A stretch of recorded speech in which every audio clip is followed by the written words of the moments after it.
Doctor Zakir Naik. আমি জিজ্ঞাসা করেছি যে আপনার খুসুসি আমল আমাকে বলুন। এই কথাটা আমি অন্য অনেক আলেমকেই বলেছি জীবনে, যত বড় বড় ওলামা কেরামের সাথে আমার দেখা সাক্ষাৎ হয়েছে। আমি এই প্রশ্নটা করি কারণ আমি বিশ্বাস করি প্রত্যেকটা মানুষের কিছু খুসুসি আমল থাকে। কেউ রোজা রাখে অনেক বেশি, কেউ নামাজ পড়ে অনেক বেশি, কেউ তেলাওয়াত করে অনেক বেশি, কেউ জিকির করে অনেক বেশি, কেউ পড়াশোনা করে অনেক বেশি। খুসুসি আমল যেটা আল্লাহ রাব্বুল আলামিনের কাছে পৌঁছে যায়, এর ওসিলায় আল্লাহ পাক তাকে মর্যাদা দান করেন। খুসুসি আমল আছে কিন্তু।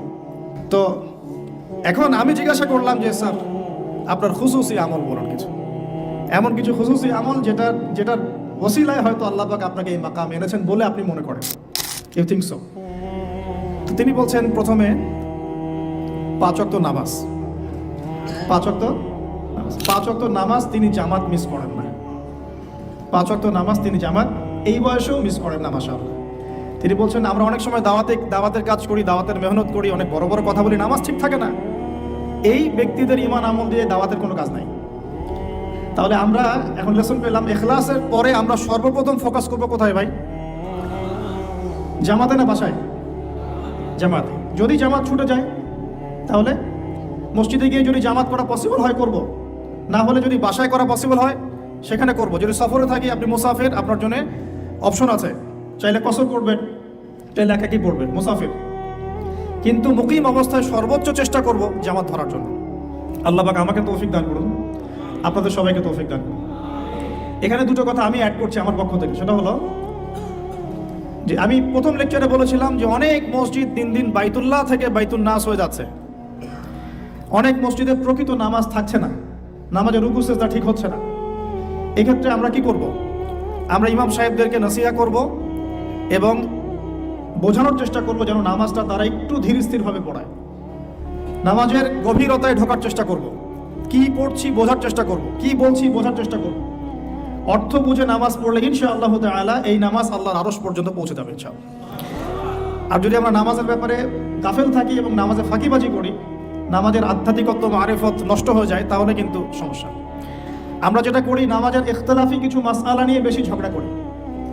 হাত বাঁধবো কোথায়, আমিন জোরে না আসতে, রফুল ইয়াদাইন করবো কি না, পায়ে পা লাগাবো কি লাগাবো, সূরা ফাতিহা পড়বো কি না, ব্যাস এই তো আলোচনা। তো এতটুকু ইখতিলাফি মাসআলাগুলোকে নিয়ে আমরা কথা বলতে বলতে নামাজের মূল জায়গা থেকে সরে আসছি। মূল জায়গাটা আমি একটু বোঝাচ্ছি আপনাকে। মূল জায়গাটা হচ্ছে নামাজে যে কথাগুলো আমরা আল্লাহর সাথে বলছি, সুবহানাহু ওয়া তাআলার সাথে, এই কথাগুলো আমরা বুঝি কিনা, এই কথাগুলো বুঝে আমি আল্লাহকে পাচ্ছি কিনা নামাজে। নামাজ মুমিনের মেরাজ, আল্লাহর সাথে সাক্ষাৎ। কখনো কি নামাজ পড়ার পরে এই ফিলিংসটা আসছে কিনা যে আমি আল্লাহর সাথে কথা বললাম?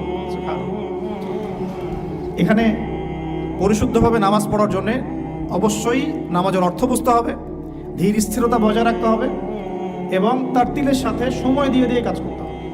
তাড়াহুড়ার কোনো প্রয়োজন নাই। ইনশাআল্লাহ দেখবেন আল্লাহর পক্ষ থেকে আল্লাহর নূর আসবে ইনশাআল্লাহ। এই নামাজেই দোয়া কবুল হবে ইনশাআল্লাহ। আল্লাহ পাক আমাদেরকে পরিপূর্ণ নামাজি হওয়ার তৌফিক দান করুন। এরপরে তিনি বলেছেন সেটা হলো তাহাজ্জুদের সালাতের কথা। কিসের কথা? সালাতকে উনি অনেক বেশি গুরুত্ব দেন এবং আমাদেরকে নসিহত করেছেন আমরা যেন তাহাজ্জুদের নামাজকে গুরুত্ব দেই। এই সময় আল্লাহ রাব্বুল আলামিন প্রথম আসমানে নেমে আসেন এবং বান্দাকে আহ্বান করতে থাকেন, কে আছো আমার কাছে কিছু চাইবে, আমি তোমাকে তাই দিব। কে আছো আমাকে ডাকবে, আমি তোমার ডাকে সাড়া দিব। কে আছো আমার কাছে ইস্তেগফার করবে, আমি তোমাকে ক্ষমা করে দিব। এভাবে আল্লাহ রাব্বুল আলামিন ফজর পর্যন্ত বলতে থাকেন। অথচ আমরা এখন ঘুমাই রাত 2টায় 3টায়। আল্লাহ আমাকে মাফ করুন, আপনাদেরকে মাফ করুন। এবং রাসূল সাল্লাল্লাহু আলাইহি ওয়াসাল্লামের মতো রাত্রি যাপন করার তৌফিক দান করুন। তো এটার নবী সাল্লাল্লাহু আলাইহি ওয়াসাল্লাম 2 করে পড়তেন, 2 রাকাত, তারপর 2 রাকাত, তারপর 2 রাকাত, তারপর 2 রাকাত, শেষে বেতর, মোট 11 রাকাত। আমরা চেষ্টা করব যদি ছোট সূরা জানি সূরাগুলোকে বারবার রিপিট করার। যদি বড় সূরা কেরাতে পড়তে পারি মাশাআল্লাহ আরো ভালো। রুকুটাকে লম্বা করার, সেজদাকে লম্বা করার এবং সিজদায় গিয়ে বেশি বেশি দোয়া করার। যেহেতু তাহাজ্জুদ একটা নফল সালাহ, আপনি যদি আরবি দিয়ে দোয়া করতে নাও জানেন, তাহাজ্জুদে আপনি বাংলাতেও দোয়া করতে পারবেন ইনশাআল্লাহ। ইনশাআল্লাহ কোনো সমস্যা নেই। কিন্তু অ্যাটলিস্ট আপনি দোয়া করার চর্চা শুরু করুন। আল্লাহর কাছে সেজদায় পরে কান্নাকাটি করার অভ্যাস তৈরি করি। আল্লাহ তৌফিক দান করুন। এবং এই সময় বেশি বেশি দোয়া করতে হবে। আমি এই কথাটা শুধু তার কাছেই প্রথম শুনিনি, এর আগে আরও অনেক বড় বড় আলেমরা এই কথাটাই বলেছেন যে তাহাজ্জুদ গোজার হতে হবে। আল্লাহ পাক আমাকে তাহাজ্জুদ গোজার হওয়ার তৌফিক এনায়েত করুন, আপনাদের সবাইকে তৌফিক থাকুন। পয়েন্টস একটু বেশি, এই জন্য আমি শর্ট করছি, কারণ একটা পয়েন্টস নিয়ে অনেক লম্বা কথা বলা যায়, অনেকগুলো পয়েন্টস আছে।